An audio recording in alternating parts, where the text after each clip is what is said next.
Praise the lord. దేవుడు మనల్ని ప్రేమించి మనకు మరొక దినాన్ని అనుగ్రహిస్తూ వచ్చారు. అందుని బట్టి దేవునికి స్తోత్రం.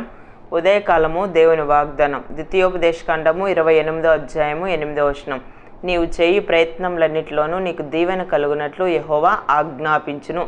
సో దేవుడు మనల్ని ప్రేమించి దినమంతటి కొరకే శ్రేష్టమైన ప్రశస్తమైన వాగ్దానాన్ని మనకు అనుగ్రహిస్తూ వచ్చారు.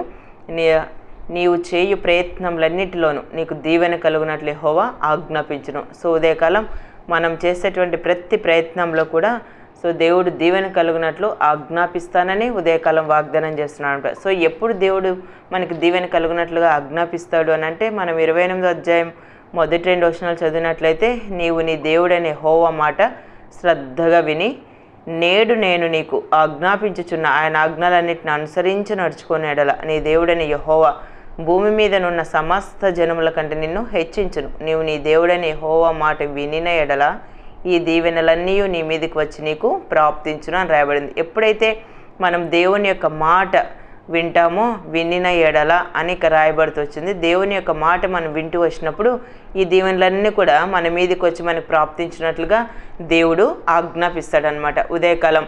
సో మనం దేవుని యొక్క మాట శ్రద్ధగా వింటూ వచ్చినప్పుడు, ఆయన ఆజ్ఞలు మనము అనుసరిస్తూ వచ్చినప్పుడు దేవుడు మనల్ని హెచ్చిస్తానన్నాడు. అంతేకాదు దీవెన కలుగునట్లుగా ఆ దీవెనలన్నీ మనకి ప్రాప్తించినట్లుగా దేవుడు మనకు ఆజ్ఞాపించేటువంటి వారుగా ఉంటారనమాట. ద్వితీయోపదేశకాండం 15వ అధ్యాయం 10వ వచనం చదివితే, నీ దేవుడైన యెహోవా నీ కార్యములన్నిటిలోనూ నీవు చేయి ప్రయత్నములన్నిటిలోనూ నిన్ను ఆశీర్వదించును. సో మన కార్యాలన్నిటిలో మనం చేసే ప్రతి ప్రయత్నంలో కూడా దేవుడు మనల్ని ఆశీర్వదించాలంటే ఆయన మాట మనం శ్రద్ధగా వినాలి, ఆయన ఆజ్ఞలు మనం అనుసరించి నడుచుకునే వారంగా ఉండాలి.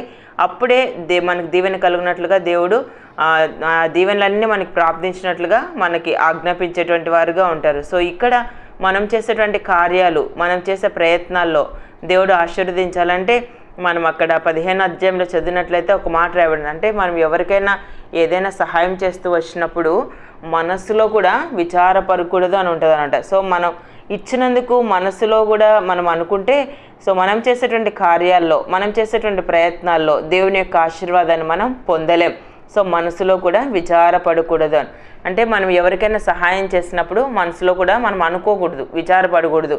సో దాన్ని బట్టి మనకి రావాల్సిన దీవెన రాకుండా దేవుడు అది చేసేటువంటి దేవుడుగా ఉంటాడు అనమాట. అందుకే మనం మనసులో విచారించకూడదు. ఇచ్చిన దాన్ని బట్టి దాని ప్రతిగా దేవుడు మనకి ఇంకా రెట్టింపు మేలు మనకు అనుగ్రహించేటువంటి వారుగా ఉంటారు. అప్పుడే యెహోవా నీ కార్యములన్నిటిలోనూ నీవు చేయి ప్రయత్నములన్నిటిలో నిన్ను ఆశీర్వదించును. యెషయా గ్రంథం 43వ అధ్యాయం 6వ వచనం చదివితే, అప్పగింపుమని ఉత్తర దిక్కునకు ఆజ్ఞ ఇచ్చేదను, బిగబట్టవద్దని దక్షిణ దిక్కునకు ఆజ్ఞ ఇచ్చేదను. దేవుడే మనకి ఇలాంటి శ్రేష్టమైన ప్రశస్తమైన వాగ్దానం చేసినప్పుడు దేవుడు బిగబట్టమని ఆజ్ఞాపిస్తే ఏ దీవెన మనం పొందలేం. మన కార్యాల్లో మనం చేసేటువంటి ప్రయత్నాల్లో మనం ఆశీర్వాదాన్ని పొందలేం.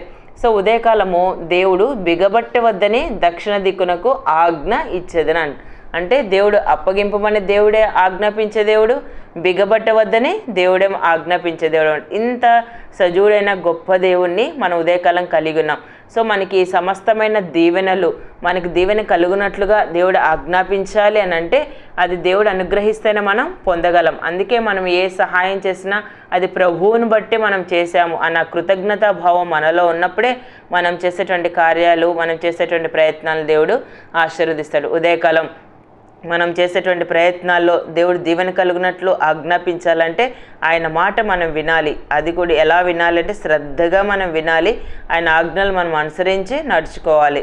అప్పుడే మనకి దీవెనలు ప్రాప్తించినట్లుగా దేవుడు ఆజ్ఞాపిస్తాడనమాట. ఉదయకాలం ప్రతి విషయంలో ఆయన మాట మనం శ్రద్ధగా విని దేవుని ద్వారా మనం ఆశీర్వాదాన్ని పొందినట్లు దేవుడు మనందరికీ సహాయం చేయనుగాక. ప్రార్థన చేసుకుందాం. ప్రియమైన తండ్రి, మీకు వందనాలు. యేసయ్య, మీకు ఉదయకాలం మమ్మల్ని ప్రేమించి మాకు అనుగ్రహించిన ఈ శ్రేష్టమైన వాగ్దానాన్ని బట్టి స్తుతిస్తున్నాను ప్రభా.